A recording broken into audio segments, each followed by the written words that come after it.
1813 में लंदन में एक कानून पास हुआ और उसका असर आज भी भारत में महसूस होता है। पता है, ये एक ऐसा कानून था जिसने व्यापार के बहाने भारत के भविष्य की पूरी कहानी ही बदल कर रख दी। तो चलिए आज इसी को समझते हैं कि ये सब हुआ कैसे।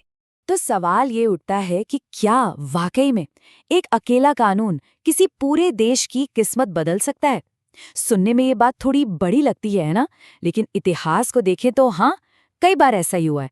और आज हम एक ऐसे ही कानून की कहानी में गहरे उतरने वाले हैं। जी हाँ, हम बात कर रहे हैं 1813 के चार्टर एक्ट की। और यकीन मानिए, ये सिर्फ एक दस्तावेज नहीं था। नहीं, ये तो भारत के भविष्य की एक तरह से पटकथा थी, एक स्क्रिप्ट जिसके असर, जैसा मैंने पहले कहा, आज भी महसूस होते हैं। एक युग का अंत। तो सवाल ये है कि आखिर 1813 से ठीक पहले भारत में चल क्या रहा था।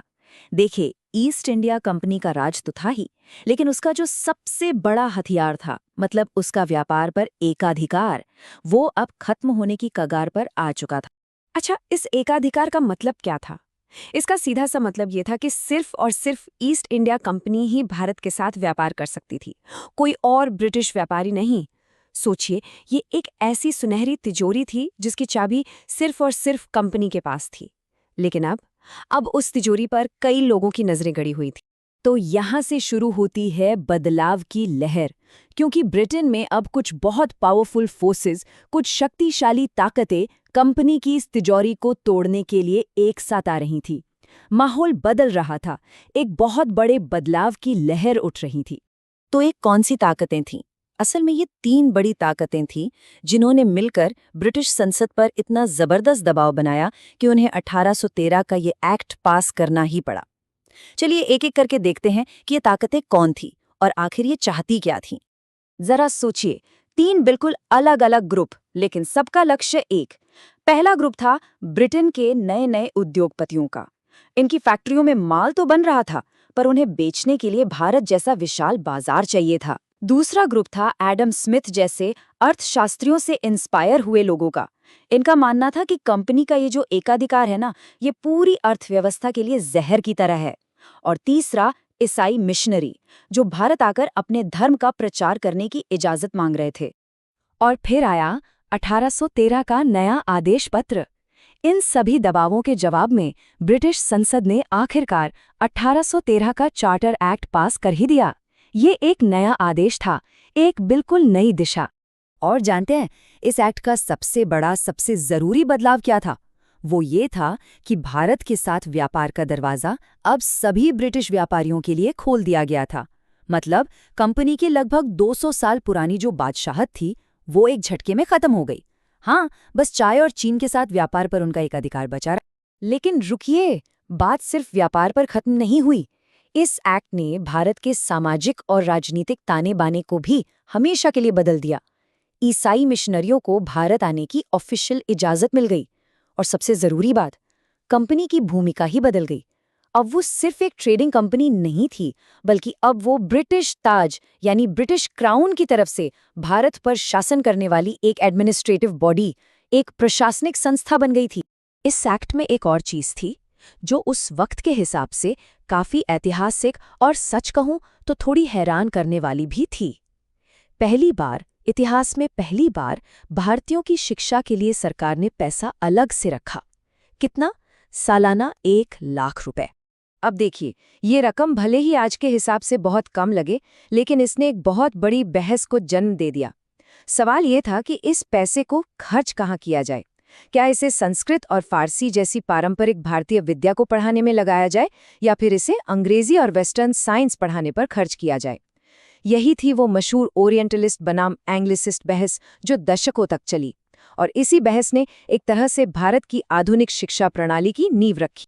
तो अब आते हैं सबसे बड़े सवाल पर, भारत पर इसका असर क्या हुआ? इन सब बदलावों का जमीन पर क्या नतीजा निकला? चलिए अब इस पर एक नजर डालते हैं। ये जो आंकड़े हैं ना, ये अपने आप में एक दर्दनाक कहानी कहते हैं। जैसे मुक्त व्यापार शुरू हुआ, ब्रिटेन के मशीनों से बना सस्ता कपड़ा भारत के बाजारों में मानो बाढ़ की तरह आ गया। और नतीजा ये हुआ कि भारत का जो विश्व प्रसिद्ध कपड़ा उद्योग था, वो पूरी तरह से तबाह हो गया।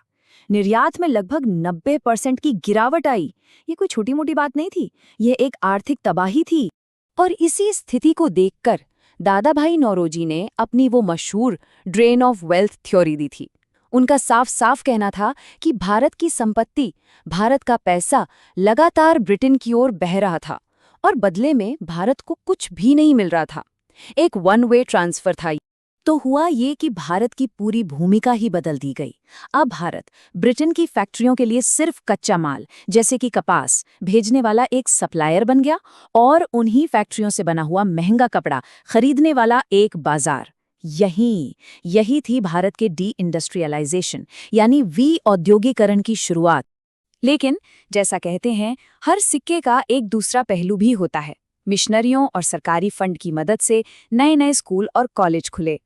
इससे हुआ ये कि पश्चिमी शिक्षा, विज्ञान और नए विचारों का प्रसार हुआ और इसी शिक्षा से एक नया पढ़ा लिखा भारतीय मध्यम वर्ग, एक इंटेलेक्चुअल क्लास उभरा, जिसने आगे चलकर सामाजिक सुधारों और आज़ादी की लड़ाई दोनों का नेतृत्व किया। तो आखिर में सवाल आता है विरासत और विवाद का। हम 1813 के इस चार्टर एक्ट को आखिर कैसे याद रखें? क्योंकि सच तो ये है कि इसकी विरासत बहुत कॉम्प्लेक्स है, बहुत जटिल और विवादों से भरी हुई। देखिए, एक तरफ तो ये एक्ट आधुनिक शिक्षा और सामाजिक सुधार की नींव रखने वाला बना, इसी से एक नया इंटेलेक्चुअल क्लास पैदा हुआ। लेकिन दूसरी तरफ यही एक्ट भारत के आर्थिक शोषण और यहाँ के उद्योगों की तबाही का एक बहुत बड़ा कारण भी बना।